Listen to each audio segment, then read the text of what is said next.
Senegal are crowned AFCON champions for the first time ever. What an incredible achievement from this really talented squad, including, of course, Edouard Mendy and Sadio Mane. We also talk Barcelona and Atletico Madrid. If you didn't see it, boy, you better get on YouTube or something and watch those highlights. It was kind of insane.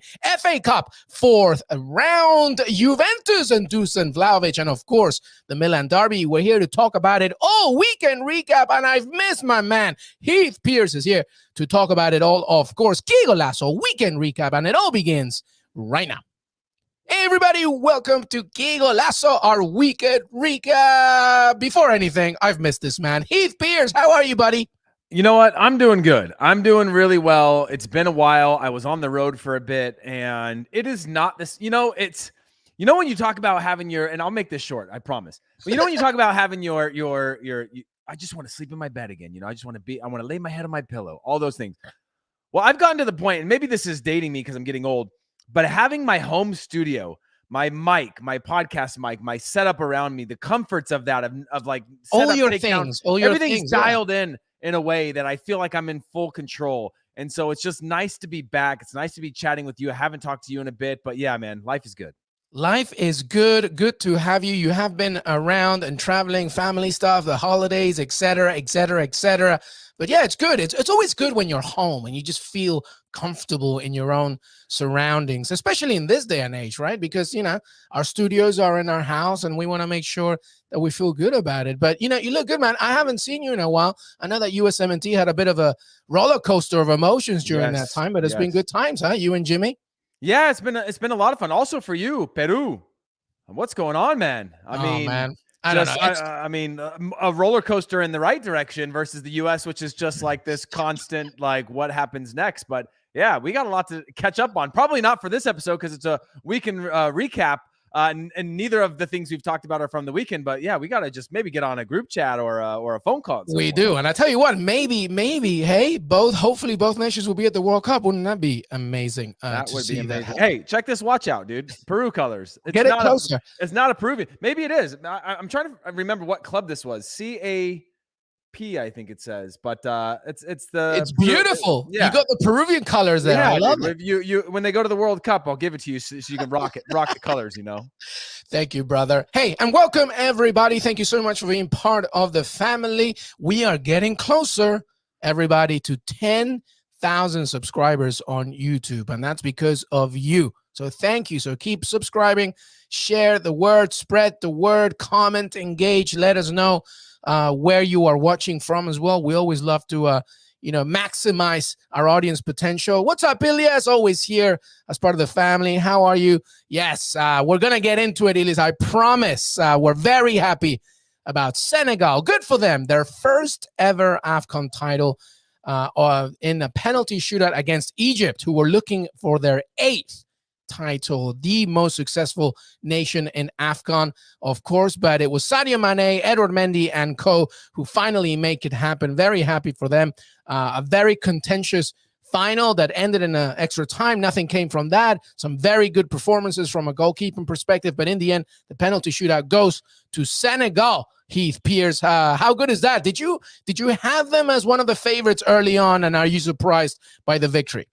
Yeah, I had Algeria going deep. Obviously, huge disappointment if you watch their lead up, obviously close to breaking a record. But Egypt are always one of the favorites, as you mentioned, record-wise. But Egypt felt like they were almost not the same Egypt when you look at them in the way that they played in the Arab Cup. But Senegal for sure, right? Look at every time that it's funny. There was times that I was watching the game intently, and you see the quality of the players. And then there was times that I was passively watching, and then you hear the names of the players. And those are the players you hear at the biggest clubs around the world all the time. And maybe I gave them a little, I expected them. I think I had them in the final, but it's just like, it's an all-star team. And when you look at it, it's very rare that a team on paper who is the best based on the clubs that they play on reach the heights that they do. And you see it in the World Cup with Germany and others like that. But to win an AFCON with this team, who I think are clearly the favorites in every single position, it's a pretty incredible feat. It was a fun game to watch, by the way, and congrats to Egypt for reaching the final, and it was a great run for them.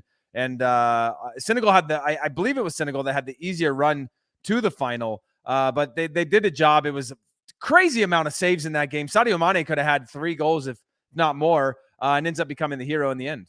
Yeah, Gabaski, by the way, you got to give a shout out to him. 33-year-old goalkeeper.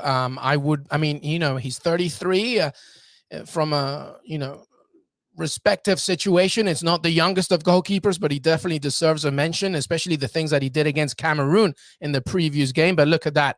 Senegal are champions. You mentioned the talent, and I think one of the reasons why not many people were going that, by the way, our friend Michael Lahoud did go for Senegal, and rightly so. Well done. But I think one of the bigger issues here, everybody, and Heath Pearce, is that because they have never won it before, there was always that narrative where at some point they're going to stumble, no matter the talent. And talent they have. Kalidou Koulibaly, Diallo, Mendy behind them. Of course, Idrissa Gueye, Kouyaté, Star. Listen to what you're saying. Dude, it's crazy. I mean, Sadio it's a Mane, crazy team of players. Hey, Dan, thank you so much for joining. AFCON definitely deserves more teams at the World Cup. I agree. We're going to talk about the qualifiers, by the way, because both these teams are going to meet again in CAF World Cup playoffs in March. And that's just like super sad as well, because, it's kind of ridiculous, Heath Pearce, how it's so tight on. I go on about CONMEBOL, but African nations really struggle when it comes to getting to the World Cup. It's tough for them. Yeah, and you can see it there. And weirdly, the way that they do it is based on, I think, FIFA rankings on how they seed the teams for those playoffs. But when you look at the two teams together, you're like, these are the two teams that made the final. They're also stacked, right? Like Liverpool had some huge presence here. PSG, you have some big players playing in both of these clubs. But overall, you just realize that one of these teams, after watching it, you go, wow, these are so exciting. Different styles of play, different cultures, different nations, obviously. But one of them is not going to a World Cup. And that seems problematic. And when you look at sort of the playoffs, and I think they have, is it 5 or 6 spots in the World Cup?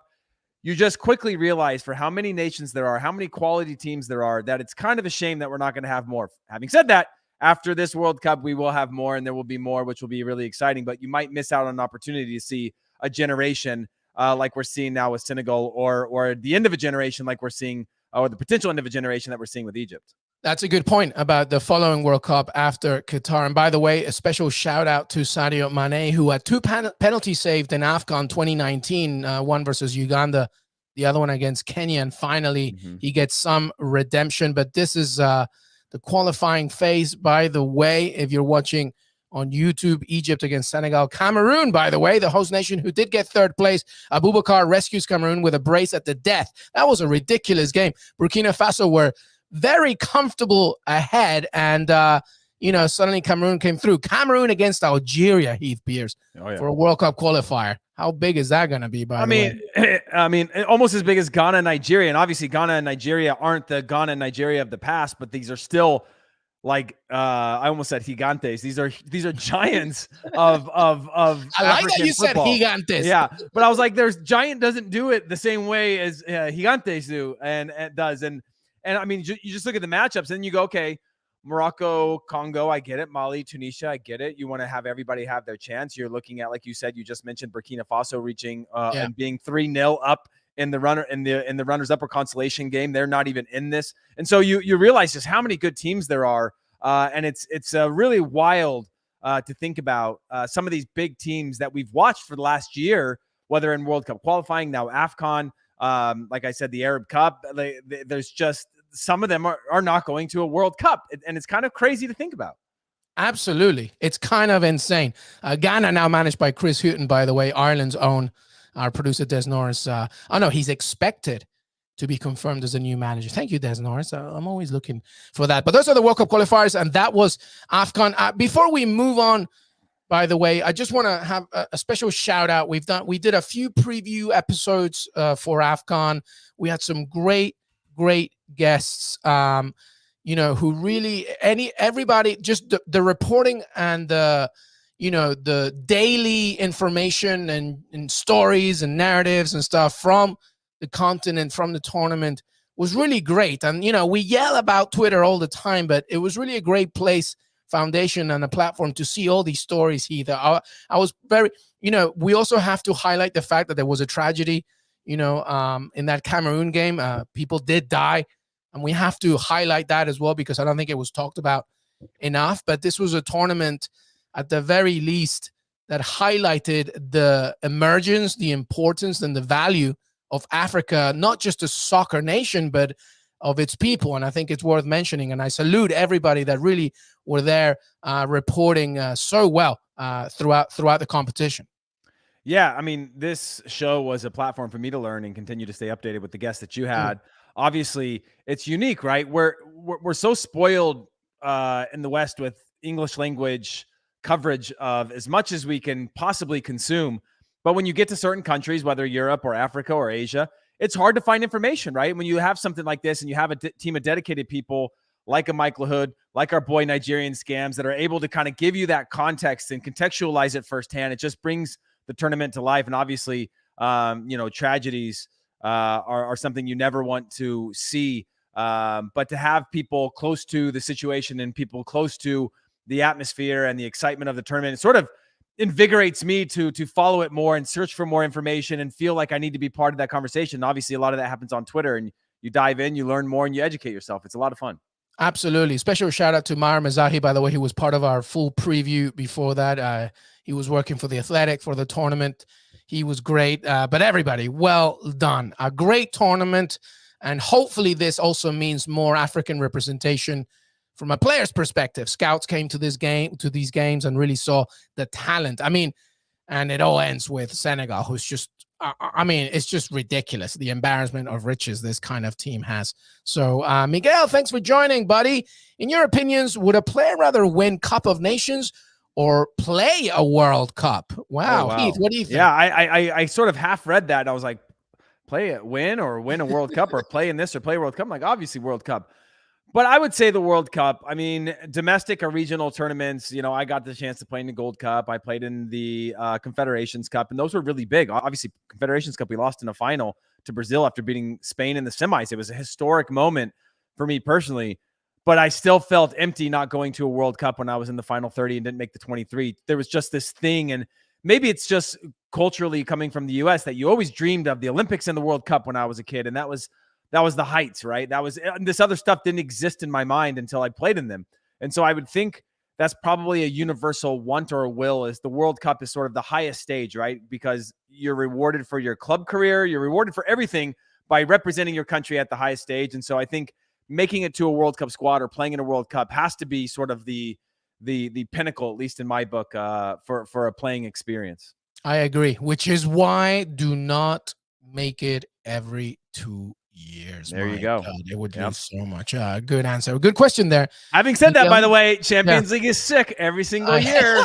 It's pretty sick. That's Infantino's argument. And listen, I think there's an argument for that, but I think it's a little bit different. You have to add context when it comes to a national team. I think it's a little different when it's a club situation, because no matter what, these teams are playing every single year. So it's almost realistic to think that there's a club competition as well every year, which is, of course, the Champions League. But well done, Senegal. Amazing stuff.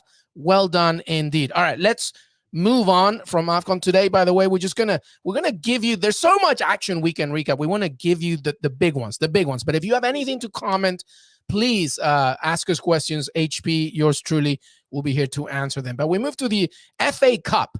By the way, let's talk about the FA Cup. Des Norris results on the screen when we have them. We can't go through every single game, but there were some notable narratives, of course. Liverpool against Cardiff.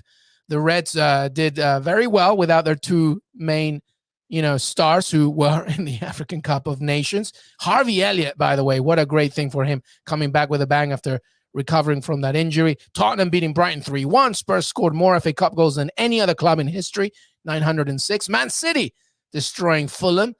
Fulham did take the lead in that one. Zach Steffen recovers from injury in that one as well, but Man City win 4-1, of course. Everton, Frank Lampard's Everton, they look good, Heath Pearce. 4-1 against Brentford. Lampard off to a winning start. Boreham Wood, well done as well. The lowest ranked team. They beat Bournemouth, so they're in the 5th round as well. Nottingham Forest. They're just killing giants for fun, knocking out the defending champions after sending Arsenal packing, and now Leicester City, of course. Manchester United losing to Middlesbrough. Once again, another season. That's 5 years now, Heath Pearce, without a trophy. You don't think they're going to win the Champions League, which is why that's what we're saying. And of course, West Ham and Chelsea needed extra time to beat Kidderminster and Plymouth, respectively. Thoughts on the FA Cup? Yeah, I mean, obviously, I think the exciting part for me is the Liverpool win. Harvey Elliott coming back. Then you had I'm blanking on his name now. I'll tell you in a second when it comes back to me. Liverpool-wise? Yeah, Liverpool-wise. Jota, Luis Diaz. Luis Diaz. His introduction to England. That's right. Yeah, so when I had filled in for you for the sort of transfer window closing kind of recap or review, he was the talk of everybody. He was the talk on the internet of just like, what a get. This guy is the future. He's going to be huge. He's going to be amazing. And to see his impact right away is exactly what you want, right? Harvey Elliott coming back, fan favorite, horrific ankle injury to score a goal. And then Luis Diaz being a contributor kind of softens the blow of the fact that you don't have your two best players who are playing in the African Cup of Nations final at the exact same, on the exact same day, which is pretty crazy to me. And so I think that's a huge boost if you're Liverpool, thinking about the fact that you're going to need this many players to finish out the season and really try to go on a run. And with those players back in the squad and the motivation that comes with it, could you go on a perfect run? If you go on a perfect run like they're capable of, how far can you go? How close can you get to a trophy chase if that's the case? And I know I'm building on something bigger than it is, but it is a big benefit for the team with those guys returning and now having a couple of these sparks back in the team as well.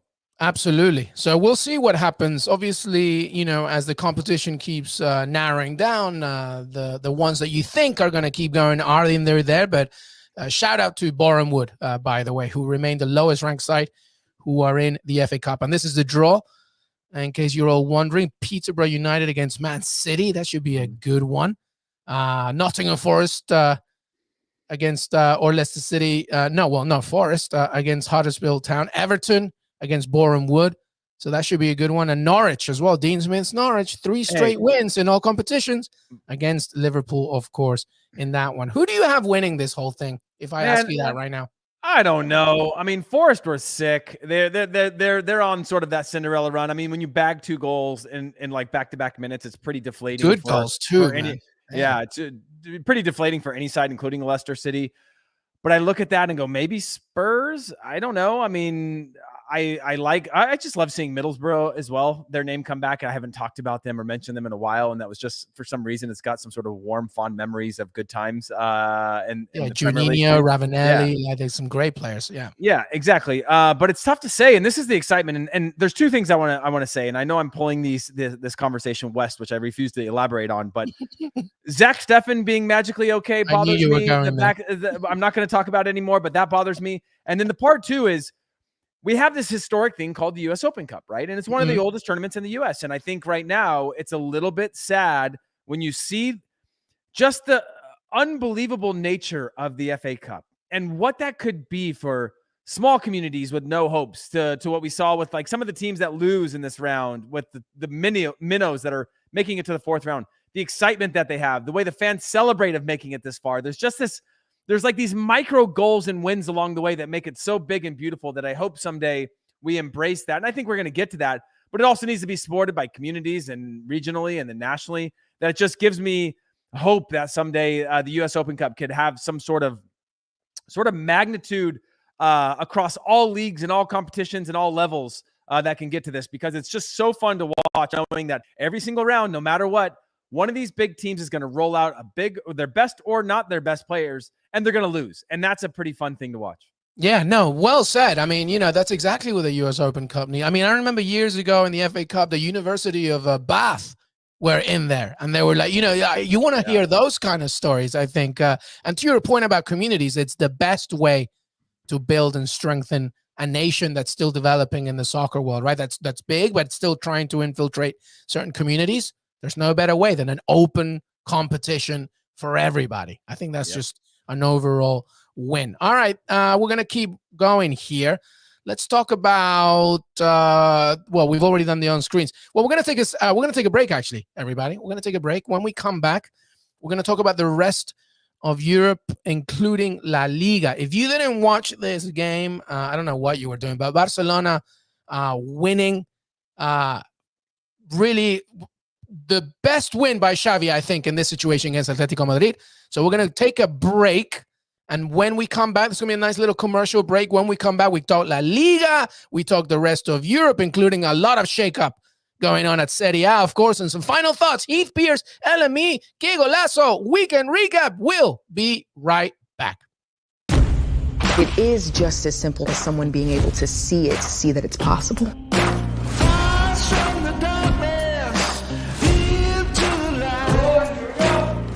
This is a story of hope. Okay, I see you, baby boss. How do I look? Like a badass captain who knows what's up. Black culture is still relevant, and now we can show people something from this lens.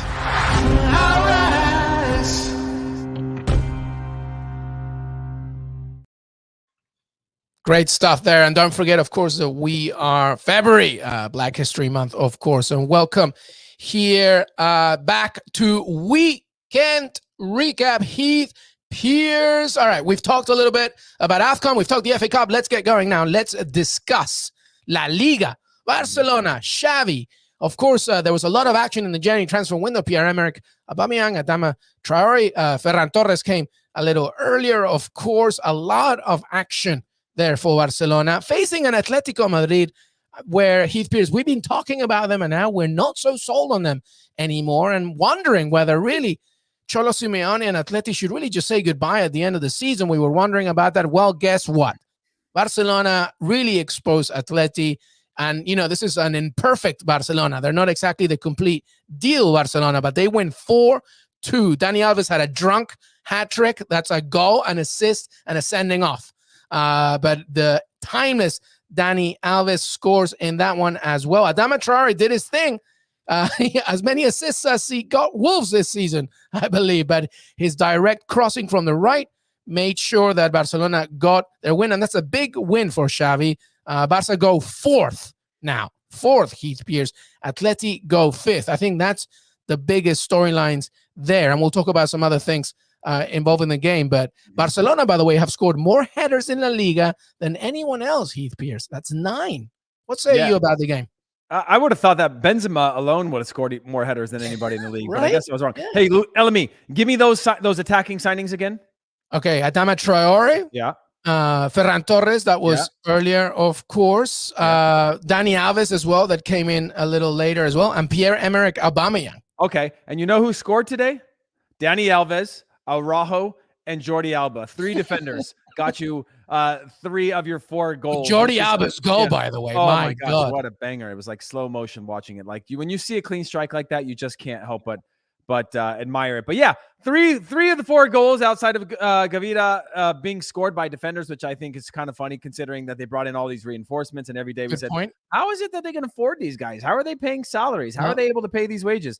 Well, you don't need them. You just need to get your goals from your defenders every time. And like you said, for the headers. But by the way, jokes aside, best, most complete first 45 minutes, if not the full game, but the first 45, unbelievable from Xavi's side, and just look newly motivated. And again, they haven't even integrated Traore fully into the side yet. Ferran Torres fully into the side. And they haven't even gotten Aubameyang, who I think, again, once he gets into the mix of this and gets comfortable, you could see the Aubameyang of 2 years past when he was scoring goals for fun at Arsenal. Absolutely. And Des Norris has the table here, by the way, because that's really the biggest point here. Real Madrid, Sevilla, Real Betis, and Barcelona now 4th, which, you know, they're undefeated in the league, Heath, Pearce, everybody, since December 4th. Okay, so, you know, there's been a lot of craziness going on around the club. This is a telenovela, definitely, on and off the pitch. But you have to give credit where credit is due. Xavi is building some kind of balance. This is a team that ultimately needs to make sure, because now they're in Europa, they want to get Champions League again, and right now they're in the Champions League spot at the expense of the defending champions. And this is now a worrying thing for Atletico Madrid fans, okay? You won La Liga last season, well done. But is this relationship, should it be done now by the end of the season, do you think, Heath, Pearce? Should Cholo, for the sake of everybody, Atleti look for a new identity, Cholo Simeone go find a new club perhaps that really could use your services? What do you think? And what do you think, everybody? Should Atleti look for a new manager? Simple yes or no if you want. What do you think, Heath?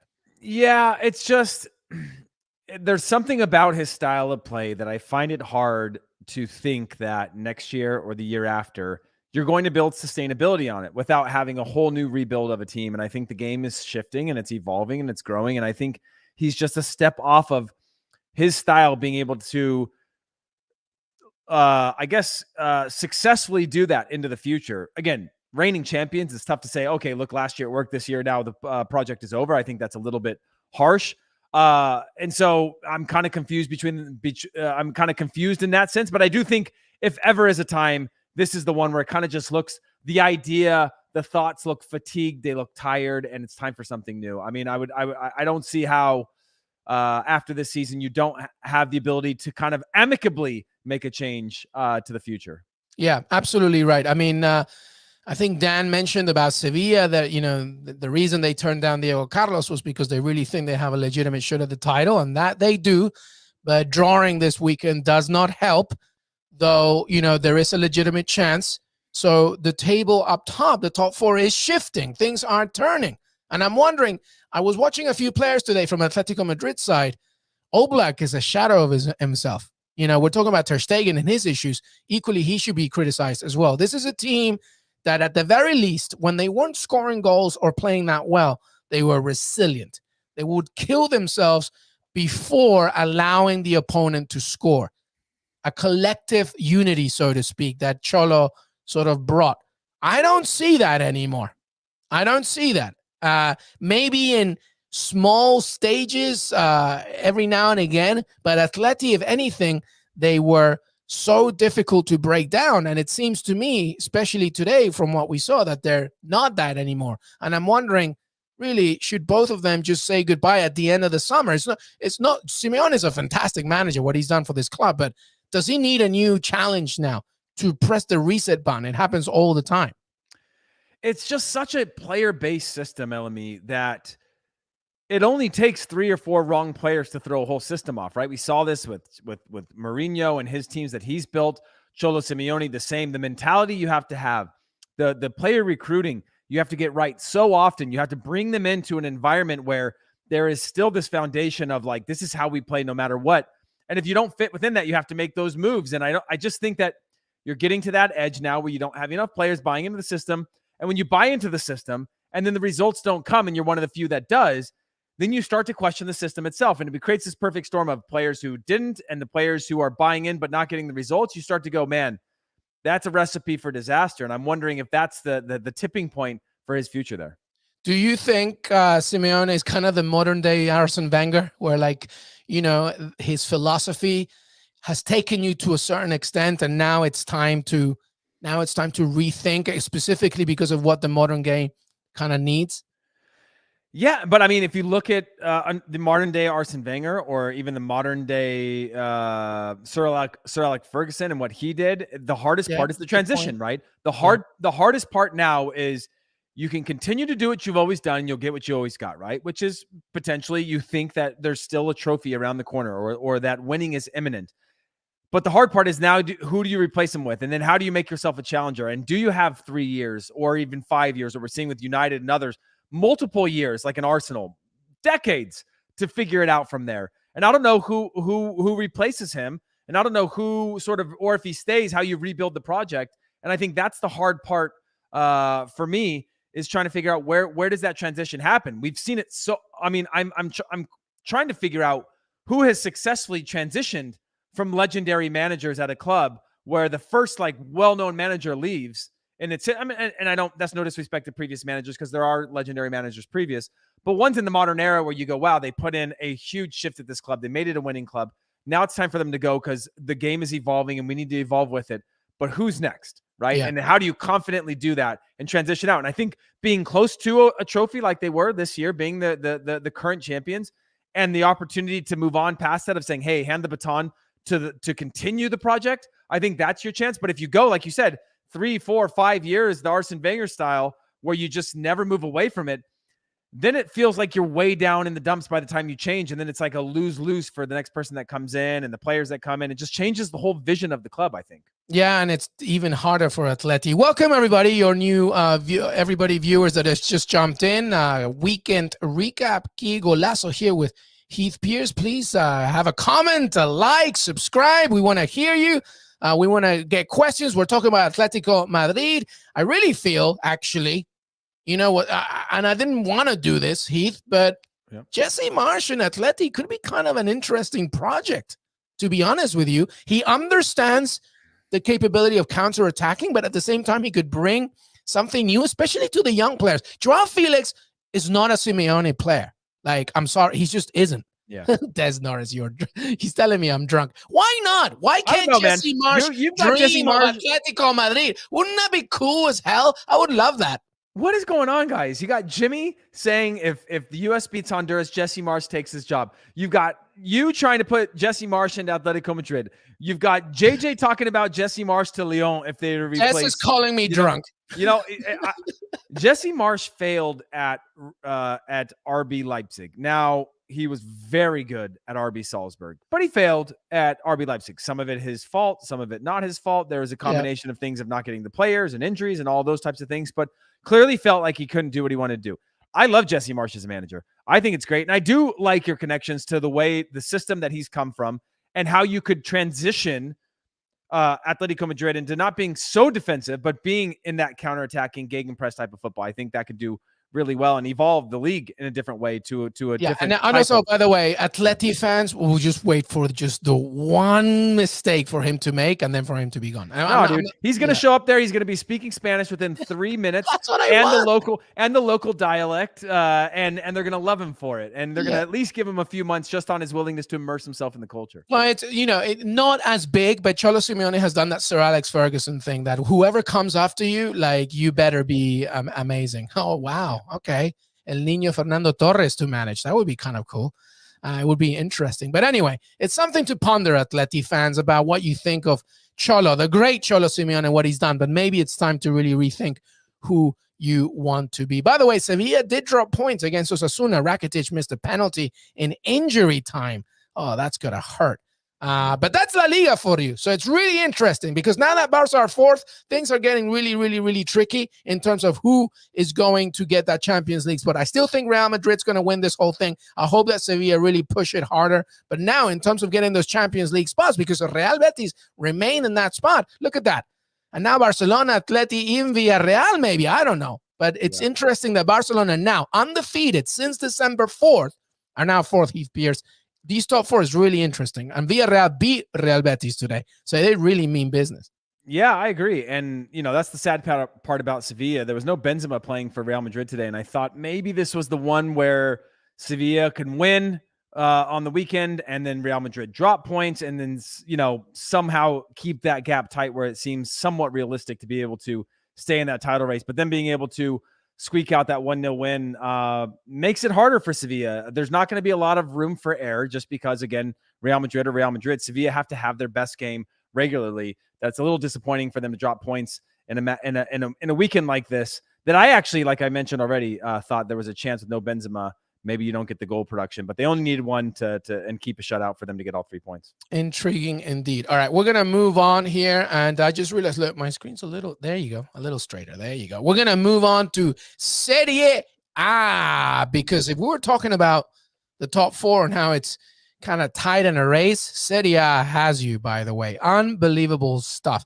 I just want to begin. Let's get the standings on the screen there. Yeah, that's what I was going to say. Let's start with that because let's just talk about the actual situation in Italy, because we were talking about Spain and how tight it is, but Italy is absolutely crazy. We're going to get to the Milan derby, I promise. But look at this.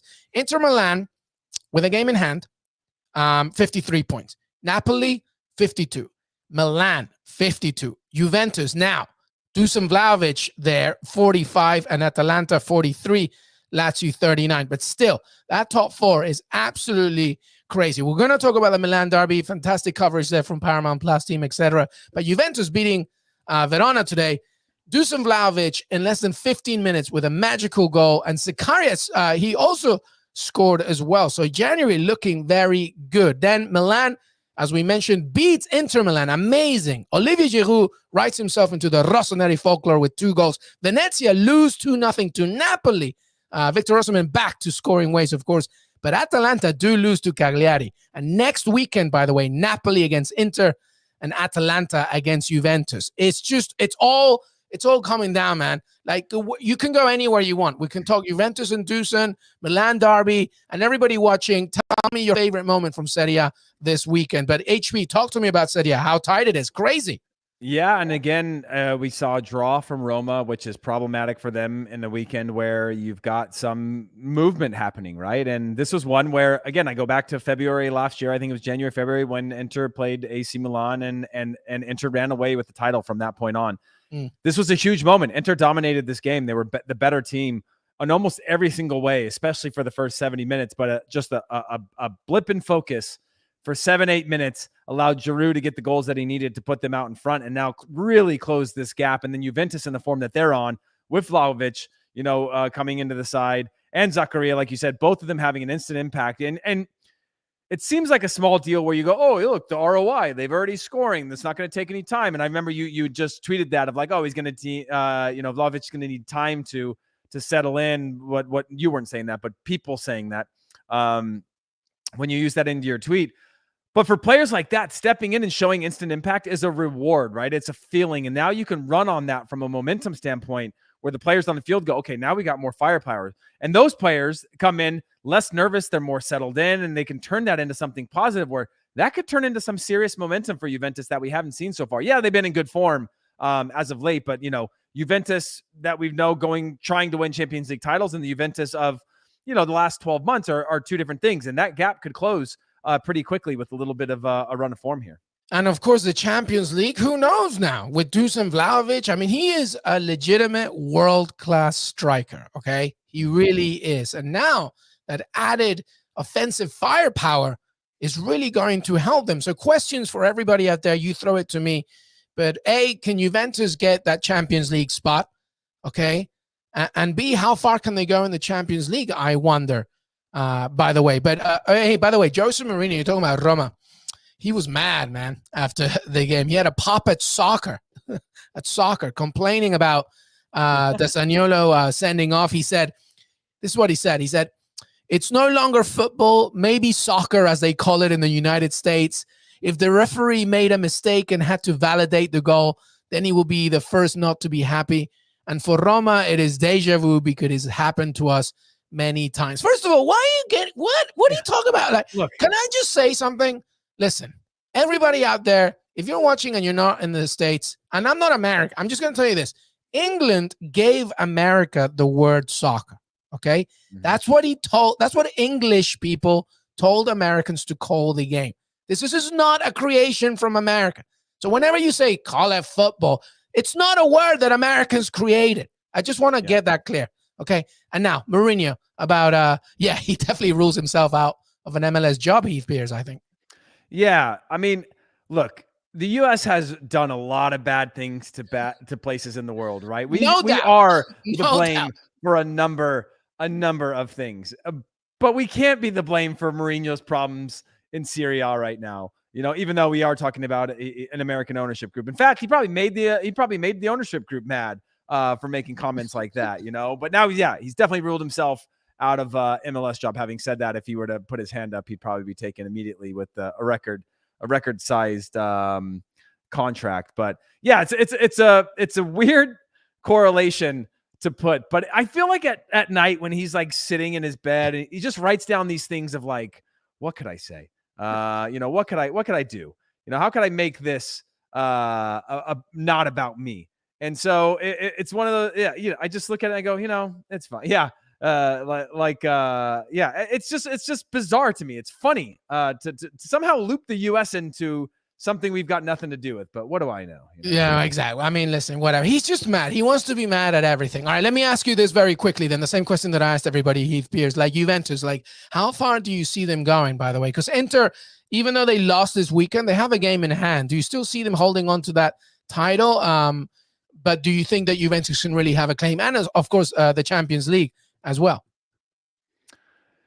Yeah, I mean, I don't think Juventus have a legitimate chance in the title fight, but they could be the team that upsets the top two in those matchups that has some sort of effect on this title race. I mean, Juventus are so good right now. And the fact that they landed Vlahovic when he could have pretty much gone anywhere. And there was plenty of places that could have been attractive, right? You think about the future of him, and he could have been a replacement for Lewandowski at Bayern Munich for the future, Barcelona, Real Madrid. There's a number of clubs that he could have gone to, and he chose Juventus. And a lot of people could feel that that's the lazy route or not the biggest risk, but having him on the team certainly makes their chances of going deep in the Champions League, as well as, again, I don't think there's a title race in them. I think they'd have to go too perfect to win a title race, but I certainly think that they could play spoiler to teams that are in the title race, as I mentioned before, Luis, that they could be the ones that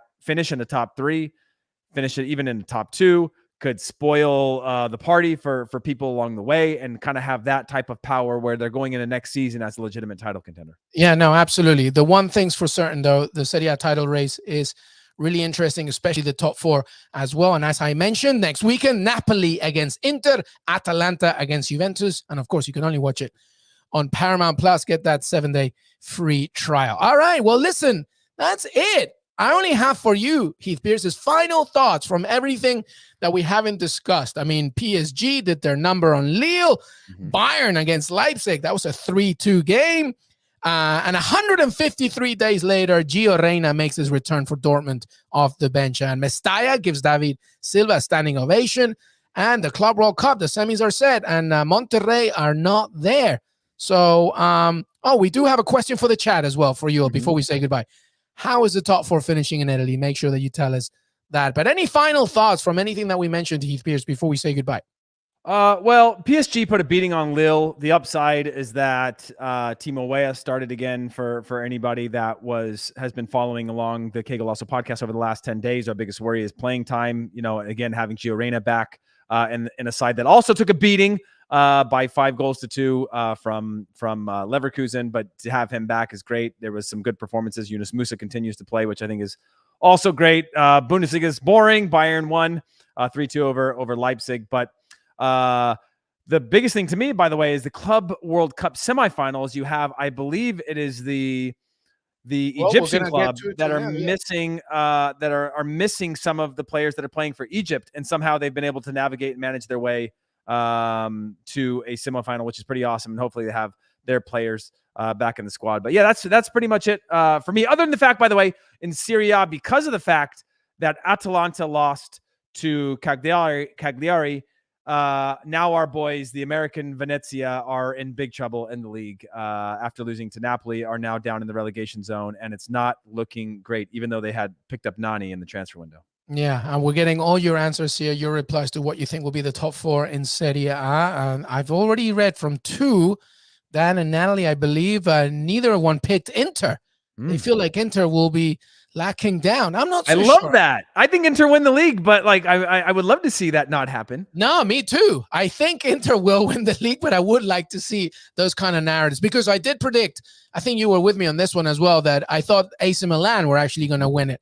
But you know, maybe that win did something for them this past weekend. I hope so, but they got dominated. It's hard to really, even now, the AC Milan side, it's just really hard to see that being the thing that gets them a trophy, is like finding 7 minutes in the second half to beat the top teams or anybody at that rate in that type of performance and win a trophy. Yeah, absolutely. The only final thought that I have actually removes itself from the men's game and the women's game. Just if you can, just watch Viv Miedema's assist for Arsenal this weekend. It was ridiculous. Like one of the best assists I've seen in a very long time. That's the only final thought I have. But anyway, hey, wait, before you sign off, can I tell you a quick little anecdote on Viv Miedema? Yeah, tell me. Before the Women's World Cup, I went and spent some time out in London, and I got to hang out at her house, and they were telling me that they host a Halloween party that is one for the ages. That it was 3 Arsenal players living together, and that they throw this huge Halloween party that I haven't been invited to. But I remember her telling me the story with such excitement. And in their living room, they said they would come back from training every day and they would play pickup, like with a mini ball, 2 against 2 if somebody was over, or 1 against 1 in their house, and they would play matches against each other. It was kind of a cool thing to see a day in their life. I kind of feel this needs to be like the real world Arsenal women's. I feel like instead of all or nothing, the men's side, because that will be a whole whatever, do this side. The Halloween party, we need an invite to that. Man. Also, she had I don't know if it was the Golden Boot. I don't know if it was that. I think it was League MVP trophy, just casually hanging up in their, and like standing up on their kitchen table. And it was massive. She just had it there, man, just to walk around, man. It was unbelievable. Ridiculous talent. Absolutely. Watch that assist, please. I beg of you, everybody. But anyway, that's it. That's our Qué Golazo weekend recap. LME here, Heath Pearce. Make sure to follow him on Twitter and, of course, Instagram. And by the way, USMNT Hour is tomorrow as well, on Monday as well. And we have a lot of content. Fabrizio Romano will return. We're hopefully going to do a Q&A with him. So if you have some questions for Fabrizio Romano, tweet us, Qué Golazo Pod, and we'll be able to hopefully answer those questions. And we got plenty more content this coming week with interviews, some fun interviews that are coming up as well. And, of course, the final week before the Champions League return. So we have a lot of coverage. But, Heath, I'm glad you're home. I'm glad you're happy, buddy. Thank you for being here. Thank you so much, buddy. As always, man, I appreciate you. Yeah, thanks for having me, man. It's good to see you again. It's good to see you too, buddy. Missed everybody and miss you. And thank you for being part of the family. Have a great rest of your evening. We'll be back on Monday. Enjoy whatever it is you're doing on Sunday evening. Till then, have a good one. And we will see you next time.